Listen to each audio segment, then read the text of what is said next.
Hello, my name is David Clements. I'm a business law professor here at New Mexico State University.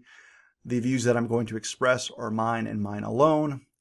This video is directed to President John Floros, as well as my colleagues here at the university, and whatever wider audience this video reaches. I don't like making these types of videos. I like my privacy. I don't like confrontation, but I feel compelled to respond to an email that was sent yesterday by the president of the university because I feel like someone needs to speak up for a large segment of the university that is silent, where their speech has been chilled.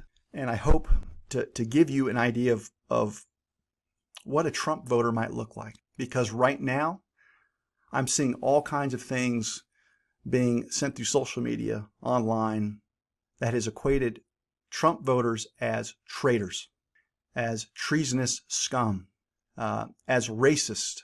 75 million people, at least, voted for President Trump. And the language that's there. Even now, I saw one of our state reps or state senators in the state call for those that voted for Trump to be branded with an S, to be a seditionist. The scarlet letter coming back to rule. And then I get this email. If you haven't guessed it yet, I voted for President Trump. I have no fear in sharing that with you all. In fact, I don't care what happens as a result of me posting this video. I simply have no fear. And I'll tell you why. But before I do that, and before I tell you how I came to vote for President Trump and why I'm so sickened by emails like this, I'm going to read the email that I received from John Floros, and then I'll discuss it as thoroughly as I can manage. Dear colleagues, Wednesday was a scary and difficult day. The heart of our democratic institutions, in the building that symbolizes freedom and democratic ideals around the world, was brutally attacked by an angry mob incited by a group of demagogues claiming to represent true American values. It was deeply painful to watch. Let me stop right there. Our cities were on fire this year. Kenosha, Wisconsin was on fire. Parts of Minneapolis were burned to the ground. Courthouses were set on fire. Police precincts were destroyed. I never got an email from the president condemning mob violence that was perpetrated by Antifa or Black Lives Matter. But we get this now. Hundreds of millions of dollars in damage. And we are told time and time again that riots are the voice of the unheard. Quoting Martin Luther King Jr. But what happened this past Wednesday is not being categorized as a riot with an angry people that have every right to be angry. It's being called insurrection. They're being called an angry mob. Demagogues. So first of all, I'm offended that this is the email that you're going to send to faculty when you've been largely silent as cities have burned. People have lost their businesses, homes. And I find it shocking because I was in law enforcement. As a deputy district attorney, I oversaw 6 law enforcement agencies. I received calls at 3 o'clock in the morning trying to help law enforcement do their job when they were uncertain. I had to counsel them, to protect them on the stand because they were doing righteous work.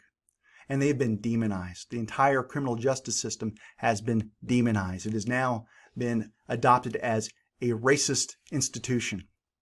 So a little upsetting when something that you've spent the better part of a decade involved in to take rapists and murderers off the streets, to protect victims, to console them, is minimized by your silence when that's the stuff that happened. Entire city blocks turned into zones for Antifa and BLM. No email about our democratic norms. So that's my first point. Your next paragraph. It was particularly shocking for me as it brought back painful memories. More than 50 years ago in my homeland of Greece, a small group of right-wing forces dismantled democracy and installed a military Junta in just a few hours. The junta trampled civil liberties, imprisoned political opponents, instigated chaos and anarchy, and ruled by fear for several years before the democratic processes and ideals were restored. First, Mr. Floros, I don't know you. You may very well be a good man, and I don't want to assign anything your way that is not fair. And if you've got an experience that I can learn from, I would love to learn more from you. But I want to talk about one thing that's in this paragraph dealing with the trampling of civil liberties. Are you aware of what's going on right now with big tech?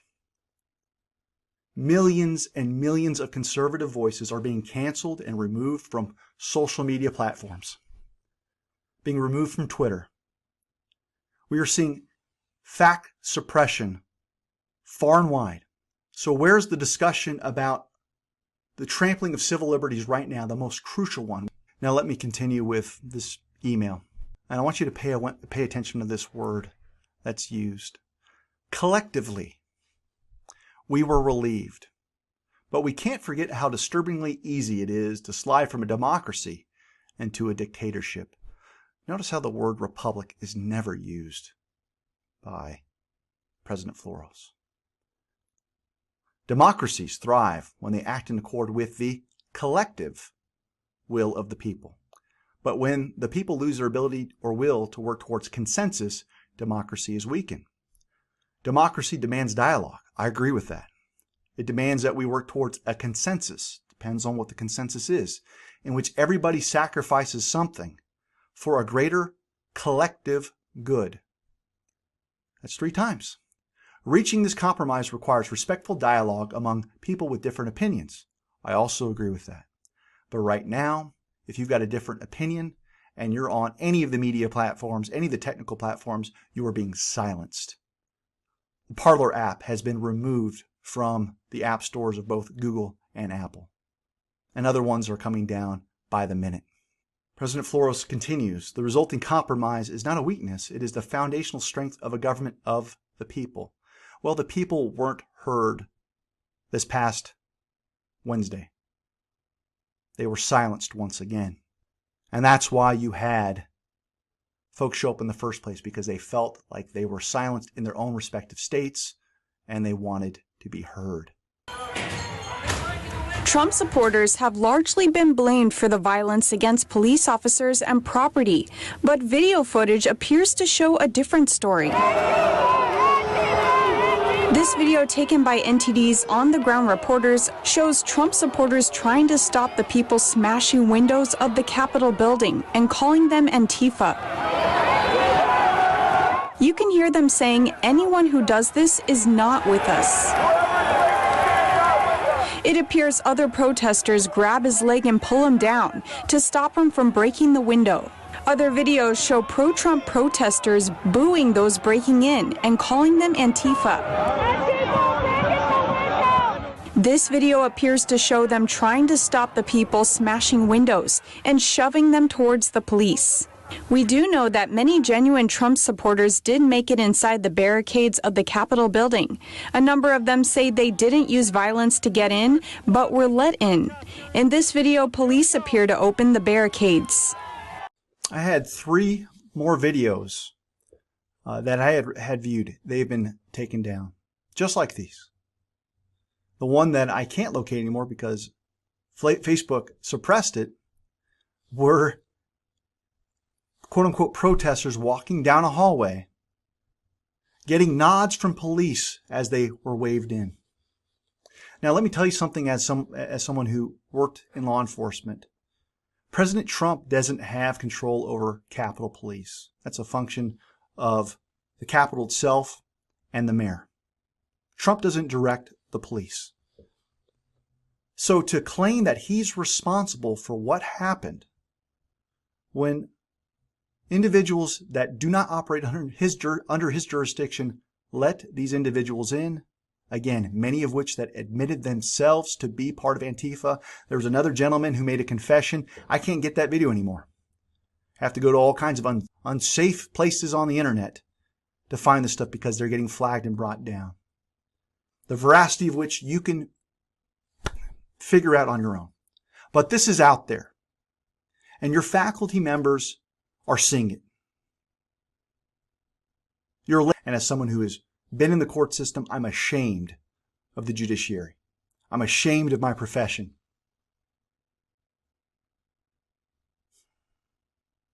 So why am I speaking up now? At great risk to my job security. I ran for office. And I know that the reason why I'm bringing this up now is because it will be brought up. The fact that I'm speaking an unpopular truth. I spoke up because some of our faculty members were equating Trump supporters to being far-right racist. 75 million far-right racist. And I thought, wow, that's a unifying message. To be told that we are all lumped together. And right now, once again, the rhetoric has been inflammatory to the point where someone has to speak up for these folks. We're equating Trump supporters to being far-right racist. 75 million far-right racist. And I thought, wow, that's a unifying message. To be told that we are all lumped together. And right now, once again, the rhetoric has been inflammatory to the point where someone has to speak up for these folks. I'm proud to say that none of my students would know what my political affiliation is because I taught them facts. I taught them how to critically think. I taught them about business law, which is my job. Many professors here think it's their job to indoctrinate people into their political ideology. I don't do that. You can look at all of my student evaluations. You will not find anything even remotely political in there. But there are political attacks happening in this university, and they're commonplace. And so there's one gentleman here, I will not name him, equating 75 million Trump voters to being far-right racist. I've got a problem with that. And I spoke up on Faculty Talk. And when I did, it was search and destroy. There was a handful of faculty members that made it their immediate duty to do as much research about me, to provide a caricature about me, and attempt to destroy my name. I'm not a racist. My mother's Hawaiian. My grandmother worked at the Dole Pineapple Factory. Her mother lived when the Kingdom of Hawaii was turned over to the United States at the end of a gun. Racism disgusts me. I was actually on your anti-racism, anti-discrimination task force this past summer. Trying to learn, trying to figure out how to be of service. And you know what I heard when I was in my meetings? A particular faculty member that said over and over again, we have to make sure that a white male doesn't get a certain position. Said over and over again. I could not believe what I was hearing. That someone was going to be disqualified by two things that the person couldn't control. His skin color and his gender. That was the position of this committee. It was reverse racism, and I sat and just watched with dismay. That's what's going on here. I don't know what's going to happen in the next 11 days, but I pray for civility. I pray for people to have an open mind to hear the viewpoints of others. I pray that this institution would safeguard free speech and that I would not be retaliated against and punished for expressing what I'm expressing. But I don't accept this narrative.